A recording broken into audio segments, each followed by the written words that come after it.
मित्रों, पौराणिक काल से ही ये एक बहस का विषय रहा है कि जब कोई स्त्री पुरुष एक दूसरे के साथ समागम करते हैं तो किसे ज्यादा आनंद आता है। मित्रों, आज भी विज्ञान 100% यह पता नहीं लगा पाया है कि संभोग के दौरान स्त्री और पुरुषों में से कौन ज्यादा इसका आनंद लेता है। लेकिन आपको ये जानकर हैरानी होगी कि आज से हजारों साल पहले लिखी गई महाभारत में ये बात विस्तार से बताई गई है कि संबंध बनाते समय स्त्री और पुरुष में से किसको ज्यादा आनंद आता है। आज की इस वीडियो में हम आपको महाभारत में वर्णित इसी कथा के बारे में बताने जा रहे हैं। नमस्कार मित्रों, द डिवाइन टेल्स पर आपका एक बार फिर से स्वागत है। महाभारत में वर्णित कथा के अनुसार एक बार पांडुपुत्र युधिष्ठिर अपने पितामह भीष्म के पास पहुंचे और उन्हें प्रणाम किया। तब पितामह भीष्म ने उन्हें आशीर्वाद देते हुए पूछा, हे वत्स, तुम चिंतित लग रहे हो, बताओ क्या बात है। तब युधिष्ठिर ने कहा, पितामह, मैं एक दुविधा में फंस गया हूँ, क्या आप उसे सुलझाने की कृपा करेंगे।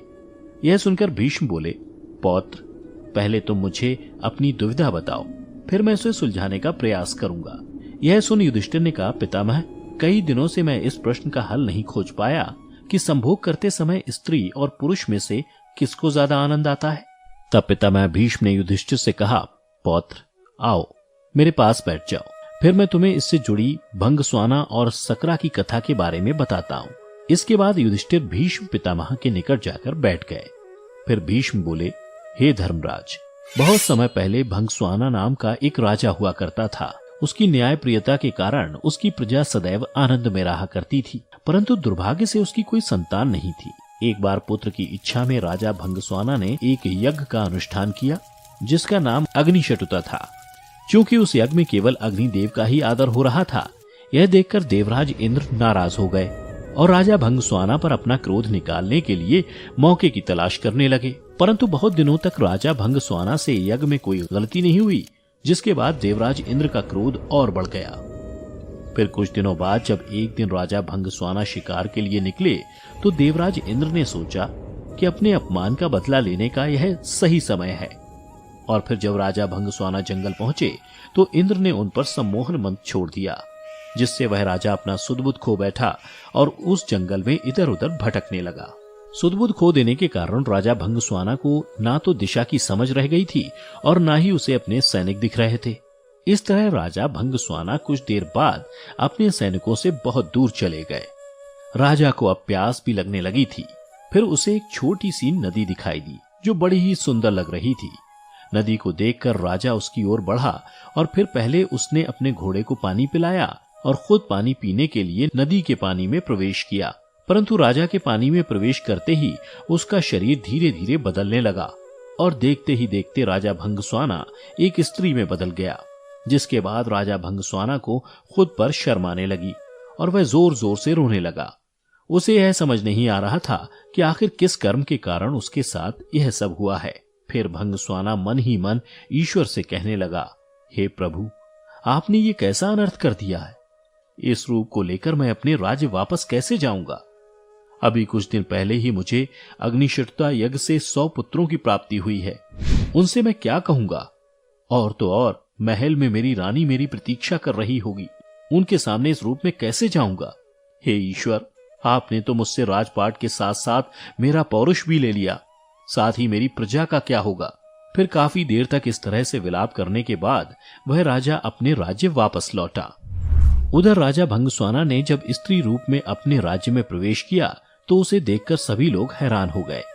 फिर उसने राजमहल जाकर अपने सभी सभासदों की सभा बुलाई और उन्होंने अपने पुत्रों और मंत्रियों से कहा, मैं अब राजपाट चलाने लायक नहीं रह गया हूँ, इसलिए आप सभी मिलकर इस राज्य को चलाइए और ये भी ध्यान रखिएगा कि मेरी अनुपस्थिति में मेरी प्रजा को कोई कष्ट ना हो। मैं अपना बाकी का जीवन वन में बिताऊंगा। इतना कहकर राजा भंगस्वाना अपनी रानी से जाकर मिले और फिर वे जंगल की ओर चले गए। वन में जाकर स्त्री रूपी वह राजा एक तपस्वी के आश्रम में जाकर रहने लगे। फिर कुछ सालों बाद उन्होंने उस तपस्वी के कई पुत्रों को जन्म दिया और जब वे बड़े हुए तो राजा भंगस्वाना उन्हें अपने राज्य ले गए और वहां जाकर पहले से मौजूद अपने पुत्रों से कहा, जब मैं पुरुष था तो जैसे तुम सभी मेरे पुत्र हो, वैसे ही मेरे स्त्री रूप में भी ये सभी मेरे पुत्र हैं। लो अपने भाइयों को संभालो। उसके बाद राजा भंगस्वाना के सभी पुत्र मिलकर रहने लगे। उधर जब देवराज इंद्र ने देखा कि राजा भंगस्वाना इतना अपमानित होने के बाद भी अपने बच्चों के साथ सुखपूर्वक रह रहा है, तो उनका क्रोध और बढ़ गया और फिर उनके मन में प्रतिशोध की भावना जागृत हो चली। फिर देवराज इंद्र सोचने लगे कि क्या मैंने इस राजा को पुरुष से स्त्री बनाकर गलती तो नहीं कर दी। इसके बाद इंद्र ने एक ब्राह्मण का वेश धारण किया और राजा भंगस्वाना के राजमहल पहुंच गए। राजमहल पहुंचकर देवराज इंद्र भाइयों के बीच फूट डालने के उद्देश्य से उनके कान भरने शुरू कर दिए। कुछ दिन के बाद इंद्र की यह योजना सफल हो गई और राजा भंगस्वाना के सभी पुत्र आपस में ही लड़ने लगे और देखते ही देखते सभी ने एक दूसरे को मार डाला। इधर इस बात का जैसे ही भंगस्वाना को पता चला, वे शोकाकुल हो उठे और पुत्र के वियोग में जोर जोर से रोने लगे। तभी ब्राह्मण वेश में इंद्रदेव उसके पास पहुंचे और उससे पूछा, पुत्री तुम रो क्यों रही हो? तब भंगस्वाना ने रोते हुए इंद्र रूपी ब्राह्मण को सारी घटना बतलाई। तो देवराज इंद्र ने अपना असली रूप दिखाकर राजा को उसकी गलती के बारे में बताया। इंद्र बोले, हे राजन, तुमने यज्ञ में केवल अग्निदेव की पूजा की और मेरा अपमान किया, इसलिए मैंने ही तुम्हारे साथ यह सब किया। देवराज इंद्र के मुख से ऐसी बातें सुनकर भंगस्वाना उनके चरण पकड़ते हुए बोले, हे देवेंद्र, अनजाने में मुझसे बड़ा अपराध हो गया, कृपया कर मुझे क्षमा कर दें।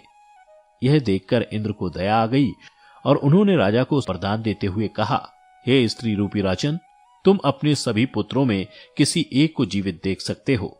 तब भंगस्वाना ने कहा, हे देवेंद्र, अगर ऐसी बात है तो मैंने स्त्री रूप में जिन पुत्रों को जन्म दिया था उनमें से किसी एक को जीवित कर दीजिए।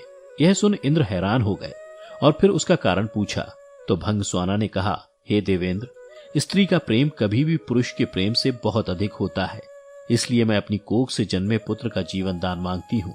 राजा भंगस्वाना की बातें सुनकर इंद्र प्रसन्न हो गए और उन्होंने राजा के सभी पुत्रों को जीवित कर दिया। फिर उन्होंने राजा भंगस्वाना को पुरुष रूप में परिवर्तित वरदान दिया, परंतु स्त्री रूपी राजा भंगस्वाना ने इंद्र से कहा, हे देवराज, मैं स्त्री रूप में ही खुश हूँ और अपने जीवन के अंत तक स्त्री ही रहना चाहती हूँ। यह सुनकर इंद्र ने उससे पूछा, राजन, तुम पुरुष बनकर अपना राजपाट नहीं संभालना चाहते? तो भंगस्वाना बोले, नहीं, क्योंकि संयोग के समय स्त्री को पुरुष से कई गुना ज्यादा आनंद और सुख मिलता है, इसलिए मैं स्त्री ही रहना चाहती हूँ। यह सुनकर इंद्र ने तथास्तु कहा और वहां से अंतर्ध्यान हो गए। इस तरह कथा समाप्त होने के बाद भीष्म ने युधिष्ठिर से कहा कि हे पौत्र, अब तो तुम्हें समझ आ गया होगा कि स्त्री को संभोग के समय पुरुष से ज्यादा आनंद आता है। तो मित्रों, उम्मीद करता हूं कि आप भी युधिष्ठिर की तरह इस बात को समझ गए होंगे कि संभोग के समय स्त्री और पुरुष में कौन ज्यादा आनंद प्राप्त करता है। अगर समझ गए हो तो नीचे कमेंट करके जरूर बताएं। साथ ही अगर आपको हमारी ये वीडियो अच्छी लगी हो तो इसे ज्यादा से ज्यादा लाइक और शेयर करें, और अगर आपने अभी तक द डिवाइन टेल्स को सब्सक्राइब नहीं किया है तो अभी सब्सक्राइब कर लें। और अगर आप ये वीडियो फेसबुक पर देख रहे हैं तो अभी लाइक करें हमारा Facebook page the divine tales Hindi. फिलहाल आज की वीडियो यहीं समाप्त होती है। अब हमें इजाजत दें। वीडियो को अंत तक देखने के लिए आपका बहुत बहुत शुक्रिया।